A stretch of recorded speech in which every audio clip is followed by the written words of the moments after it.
What's up, guys? About another video. Alright, so we did get a new story mode requirements yesterday. It restarted. I did drop a little tidbit on the team that I made on my channel.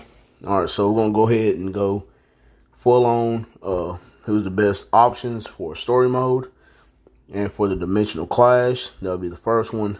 As you can see, we have Jessica Jones, Red Skull, Absorbing Man, Mephisto, Gambit, Jane Foster, Black Dwarf, Doctor Strange, Gamora, Colossus, Sandman, Baron Zemo, Elektra, Ironheart, Absorbing Man again, Spider-Man 99, and Red She-Hulk makes her appearance in story mode as well.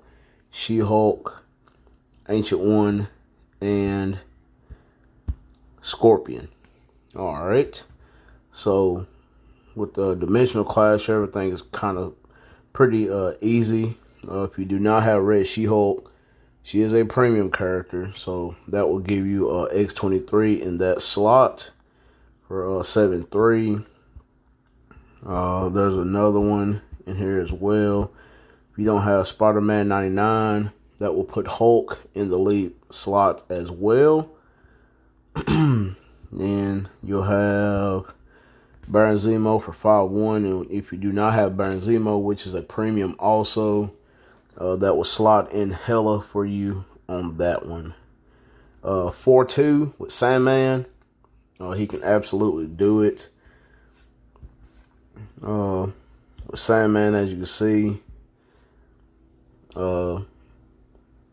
barely a build on him, rank stage 8 overdrive. I do have an artifact, and it does give him max HP and damage reduction from heroes with a 140 proc obelisk.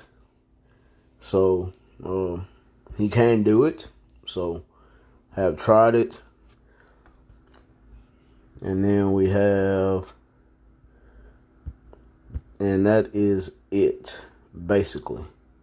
So, Dimensional Clash is decent. It's not bad this month, as I thought it would be. But if you do not have Sylvie or Mephisto built up, it will give you Lincoln, which Lincoln would probably finish that 2-1 pretty decently. So we're going to go ahead and go to the next story mode, which is the True Shield. Alright, we have Scream, White Tiger, Fandral, and M'Baku. Alright, so with that one, Fandral would probably be the one that you would worry about. So you would want Lizard in that leadership slot.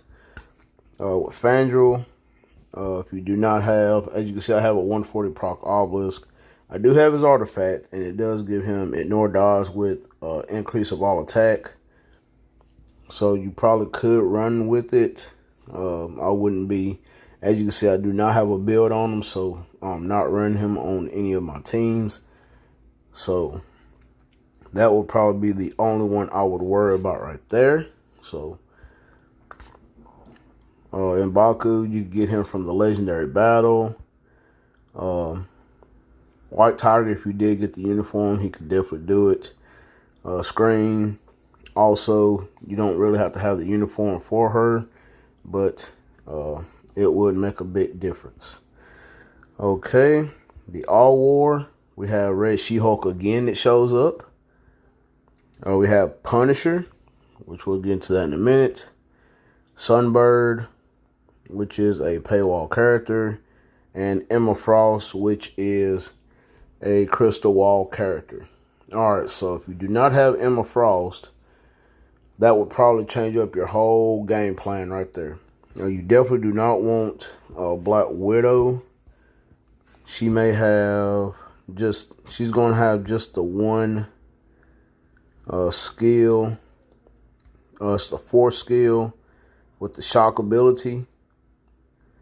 So If you did run it with Black Widow, it's going to take you forever.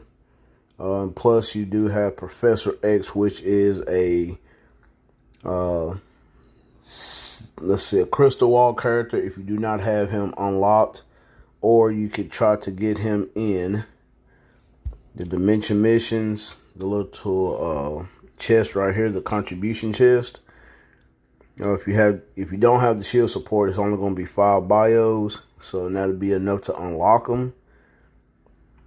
So as you can see, you have a 0.81%, well, 0.18% chance to get Professor X. So there is that. So the All War is kind of tricky. Now, if you don't have either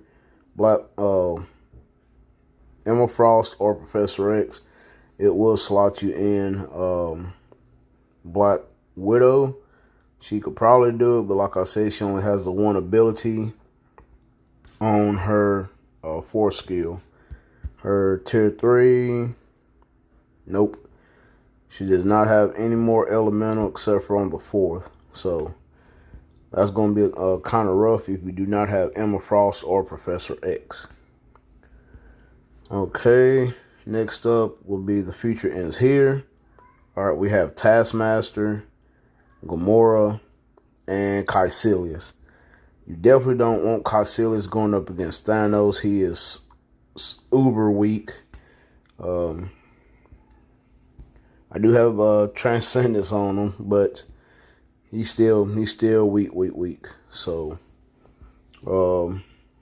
if you wanted to, you could try to build him up, but I would prefer not to.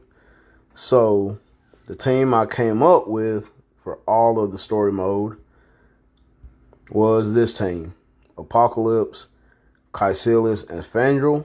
So, Negasonic is a Crystal Wall character too, or you can get her in Dimension Missions also. But if you do not have her, it will slot in Colossus. So,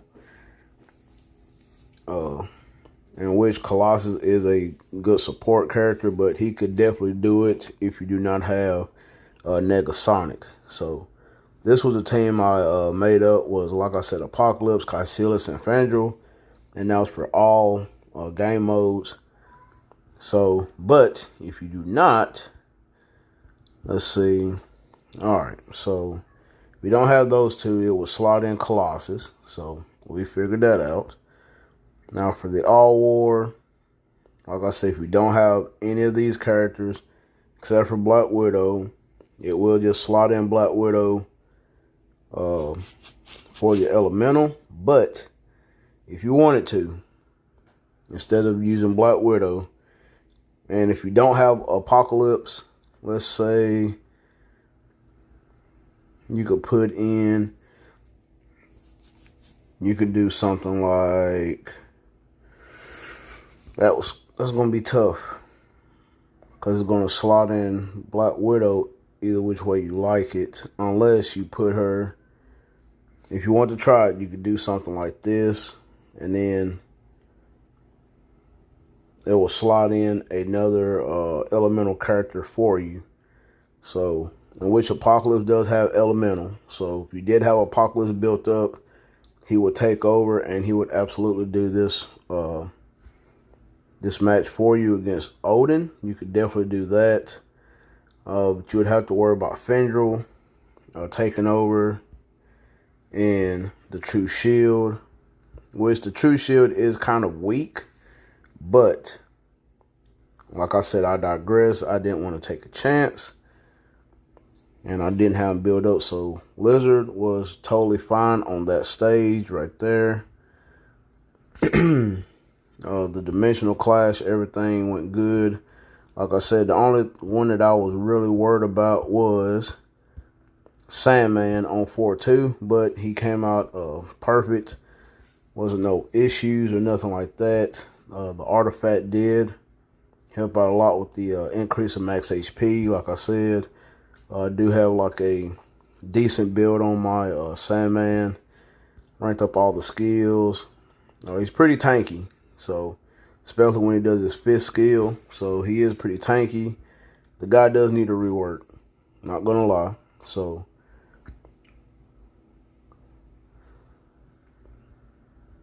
this story mode was definitely okay. 6-1, if you don't have Elektra's new uniform, which is actually pretty good. I gave her a mighty CTP of a grade for like AC, stuff like that. So she definitely did really good.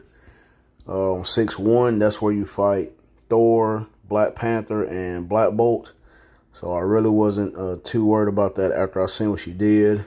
But if you don't want to, if you don't have her built up quite, or you don't have the uniform, you would definitely want her in one of those other slots if you didn't want to run Fendril, so on and so forth.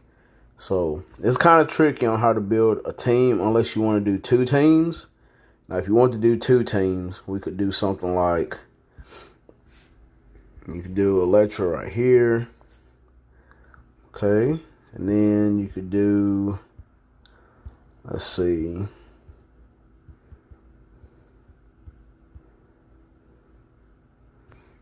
You could do Dr.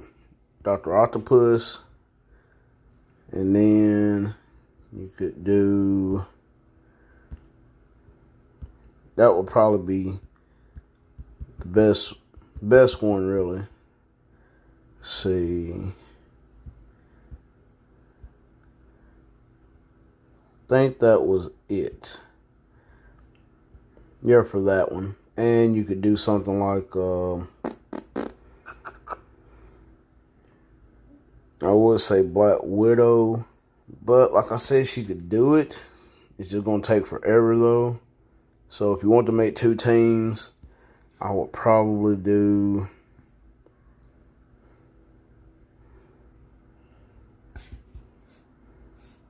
would I make one for this one? The first 2. All right, you could do something like this. All right, that would be like the first 2 teams, like for the Dimensional Clash and the True Shield, and then for the All War and the Future Ends Here, you could do something like put Black Widow right here and just run it with Apocalypse. That way you can get your elemental damage character if you do not have the other 2.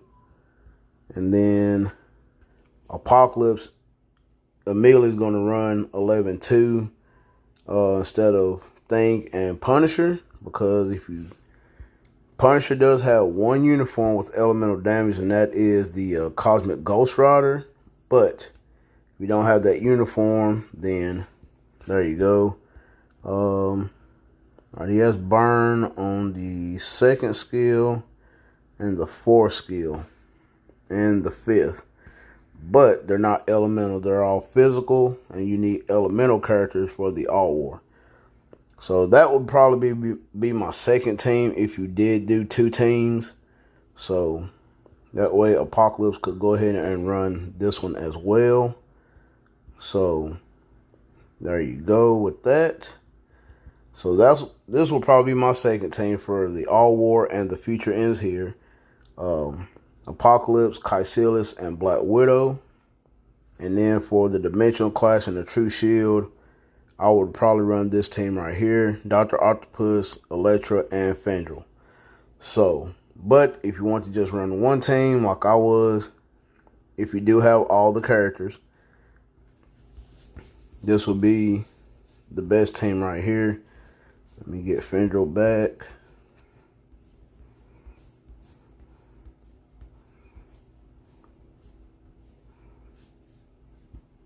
Okay, like I said, if you do have all the characters, then this will probably be just a one and done team right here. So that is it for the story mode requirements and probably the best possible teams for the 4 story modes. Like I said, if you want to go with the 2, then the first 2 would be, like I said, that's will be your best teams right there, and the 2nd team was Apocalypse, Caecilius, and Black Widow. So hopefully this video helps you guys farm a little bit better in story mode.